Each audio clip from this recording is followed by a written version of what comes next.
General Osmani কেন পাকিস্তানি হানাদার বাহিনীর আত্মসমর্পণের সেই অনুষ্ঠানের সময় উপস্থিত থাকতে পারেননি? ওসমানী সাহেব নিজেও সেটা পরিষ্কার করে বলেছেন এভাবে, ঢাকায় আত্মসমর্পণ অনুষ্ঠানে আমার যাওয়ার প্রশ্নই ওঠে না, কারণ ওই সশস্ত্র যুদ্ধ ভারত বাংলাদেশের যৌথ কমান্ডের অধীনে হলেও যুদ্ধের অপারেটিং পার্টের পুরো কমান্ডে ছিলেন ভারতীয় সেনাপ্রধান লেফটেন্যান্ট জেনারেল স্যাম মানেকশ।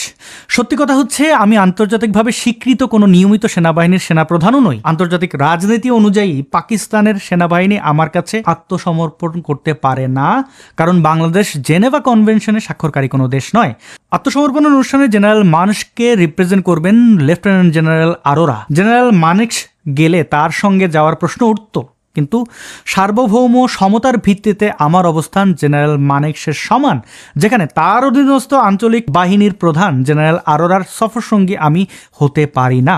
এটা দেমাগের কথা নয়, এটা প্রোটোকলের ব্যাপার। আমি দুঃখিত, আমাকে অবমূল্যায়ন করা হয়েছে। আমাদের মধ্যে আত্মমর্যাদার বড় অভাব। ঢাকায় ভারতীয় বাহিনী আমার কমান্ডে নয়, জেনারেল মানেকশের পক্ষে জেনারেল আরোরার কমান্ডের অধীন।